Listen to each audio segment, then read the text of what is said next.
We're going to talk about booking today. And yes, I have lost clients over my booking policies. Um, do I love that? No. Did I do what I needed to do? Yes. So I'm going to talk about some of that today. And I want to start with a disclaimer that this is based on my experience, where I'm at in my career, in my niche of tattooing, in my area, in my country. And so the experience of other artists may be different. I'm covering this topic because a lot of artists that I personally know really struggle with booking and finding a balance and keeping everyone happy. Just sort of impossible, and I'll get to that. Um, that's why I want to talk about this in particular today. And I also want to stress that this does not come from a place of being ungrateful for what I have. I really appreciate where I am in my career and everyone that got tattooed in order for me to get here. So I don't want anything to come across as super complainy or um, disrespectful to all the people that helped me get here. I very much appreciate that, and I understand where I am and what it took to get here. So what we'll start with that, what it took to get here. So when you start out in your tattoo career, you don't really have a client base. You just hope that somebody walks through that door and chooses you. And if you work hard enough and you're good to your clients and you have the right conditions, because there's a lot of things that contribute to ending up as a like heavily booked artist. And some things work in your favor and some things work against you, and it's just I'll do a separate video on that. Um, but you have those people in your early days of your career that really stick with you. And little by little, as the years pass, you have more and more of those people. And if your career stays steady, and you carve out a little, you know, niche in your area, you get a good career going, then you're going to have years of clients. Um, Obviously, not all at the same time, but that want to come back to you, that enjoy doing business with you, that appreciate your work. And there does reach a point when it is really difficult to accommodate everybody, and that's hard. Um, 99% of my clients I really enjoy working with, and I wish that I could get everyone in when they want to get in, get them the time that they want, and all that. But if you are fortunate enough to grow, you just can't. Um, the I'll continue to use myself as an example, but there's a lot of artists out there with similar stories like this. There came a point when um, the furthest that I ever got booked out, and this is not any kind of flex, I know people booked further than this, was 7 months. I got booked out 7 months. That was with no, restrictions or anything like that. And yes, 50% of it feels like, oh my gosh, like I've arrived, like people want to get tattooed by me, and this is so exciting. And then the other 50% is being completely overwhelmed. Not, it's like you were just dropped in the middle of the ocean, and the ocean is work, and there is just no land in sight. You're never going to get done. It's very overwhelming. Um, so that's a huge workload, and for that reason, I know other artists, when you get to that point, you start trying to limit your booking, and a lot of people prefer to be booked like a month out, sometimes 2 months out. It's less scary. You get to focus on pieces, and it, it's, I don't know, just less intimidating. I prefer it. A lot of other people prefer it, but when you do that, that means saying no to a lot of people, and that's really hard.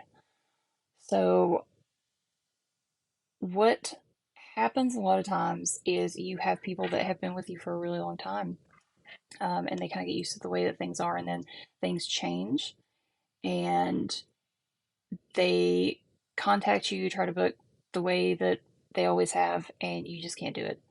Um, you will reach a point for young tattooers out there, and just to also talk to clients so you guys know what's going on behind the scenes. This is this is for everybody. Um, it's really hard to frustrate those clients because yes, they helped you get to where you are, but when you have, a set amount of days in a month, a set amount of appointments available in a week, and there's more people trying to get in than you can accommodate, you have to start telling people no. And 99% of people are okay with that. They understand, they can just see the stress in your face and they understand, and they'll try again next month or whenever the booking opens. But there's always someone that is going to be really mad at you.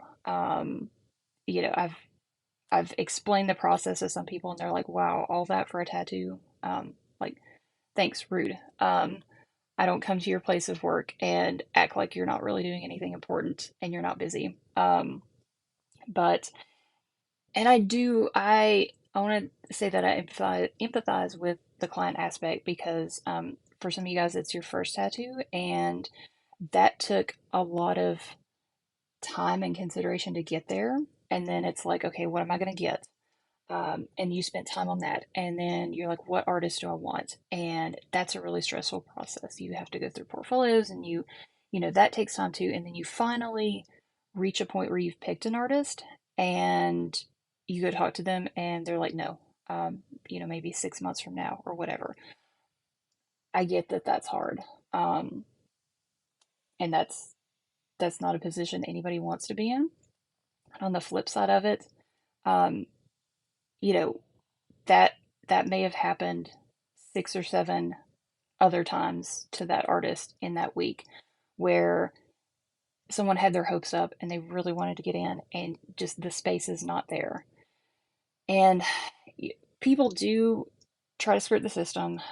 They're not skirt the system. I mean, I don't love that phrasing. Let's call it something else. They they may have things going on. They're going to be traveling. They've got, a sick relative. Like there's something urgent that just that person feels like, well, my situation's different. Um, it is, but that artist probably had 10 other different situations where someone was pleading with them, like, carve me out the time. And time is a bigger currency than currency.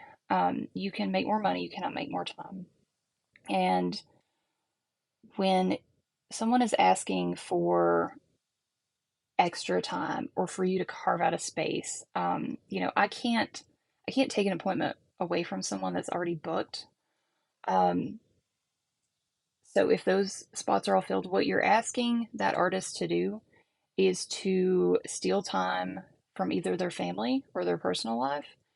And I don't care what industry or business you're in, like that's not fair. Nobody should have to do that. Nobody should feel like they need to do that. Um, so those boundaries are in place for a reason. They are there for that artist's mental health, to protect their personal life, their family. So when you get told no as far as booking, there is a reason. We're not just being mean. We're people. We're trying to find a work-life balance, and saying no is still an issue that I have trouble with. I say yes to way too many people, way too many things, and it some days makes me feel like I want to just like run screaming into the woods. And I've joked about it for so long that it's like I have an alternate business plan. Like the day that I crack, I am just going to disappear into the woods and I'm going to become this urban legend of, the wood witch of the Holston. And it's just going to be this whole thing. Like I've talked about it for that long. It's been that big of an issue. Just the stress over booking and really wanting to accommodate everyone as much as you can. Um, so it's hard on you guys to hear no, but it's hard on us to say no. And I just want everybody to know that. Um, that those boundaries are in place for a reason. And we super appreciate if, you know, you can respect, and if you have questions, if you're not sure about how things work, or whatever, like just ask us. Just ask if you can pop in the shop for a quick question, or an email. But don't make it an email or a question that's like, I know these are the rules, but can you make an exception? Um, 'Cause that's hard. That puts everybody in a difficult place, and you don't. Nobody wants to be there. Um, so I know this was a little bit different kind of talk, a little bit more serious tone. Um, but I wanted you guys to know that, and I wanted you guys to, if you're a young artist, to start implementing those practices right away. Like, set your boundaries early, protect your time, protect your family, stand your ground. Um, because if you don't, it really leads to burnout. And burnout is a thing that a lot of artists deal with, and it can affect your work, it can affect the way your tattoos look. So if you can set things in place to keep yourself from getting there, um, do that early. And for the clients out there, like, that's when we get overwhelmed, um, it takes a toll on the creative process. Like, that interferes with our best work. So if we've got policies in place, especially when it comes to booking, do your best to adhere to those. If you can't, there should be very few times when you can't. But come talk to us. Let us know what's going on. Chances are we may still have to tell you no. We may have to tell you no, and that's okay. Because these are tattoos. There's nothing to rush. There's no emergency. Everybody just wants it to turn out great.